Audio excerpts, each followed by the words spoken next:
damay rappeler, il faut faire la différence entre le Conseil constitutionnel et une commission chargée de contrôler des dossiers de parrainage. Il y a des membres c'est sous la direction du président du Conseil, il y a des membres du Conseil constitutionnel, mais ce n'est pas le Conseil constitutionnel qui répond à une requête. ñoom duñu répondre ci ay questions. On leur donne un dossier.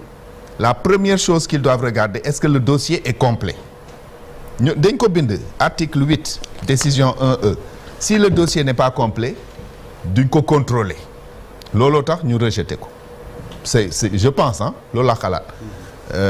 Maintenant pour dugg ci résultat yi parrainage bi segg bi jur na d'abord coow lu bëri il y a beaucoup de gens qui se plaignent ñu ngi koy wax léegi doublon yi bëri na personnes non identifiées au fichier yi bëri na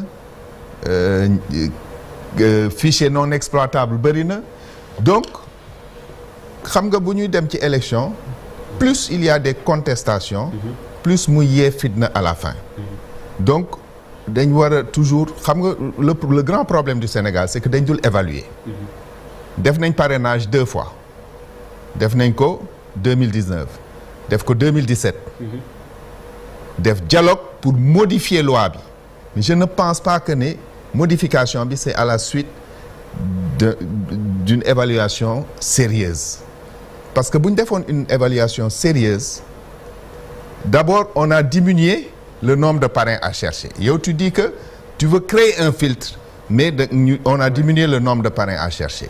Deuxièmement, la notion de doublon. Quand on dit doublon, ça veut dire que c'est dans deux. Doublon mënul nekk ci Abdoulaye bañ a nekk ci Charles. C'est pas parce que Charles a présenté en premier qu'on va lui laisser garder le délinquant et on l'enlève chez Abdoulaye parce que c'est un délinquant. C'est comme ça que le code électoral le définit. Exactement. Toute personne qui aura parrainé 2 fois est passible d'une peine d'emprisonnement et d'une amende. Donc bu ñu bëggoon def lu sérieux dëgg doublon dañ ko war a dindi fépp. D'autant plus que le tirage au sort introduit un biais entre les candidatures. Pour nga corriger biais boobu da ngay boo dindee doublon yi tu ramènes les choses comme ni ñu koy waxee rupture d'égalité bi dootul amati. Ça va être beaucoup plus équitable et beaucoup plus juste. Donc ñu dem ci la notion de truc de non identifié dans le fichier électoral. Bon, le conseil ne communique pas, le conseil ne parle pas.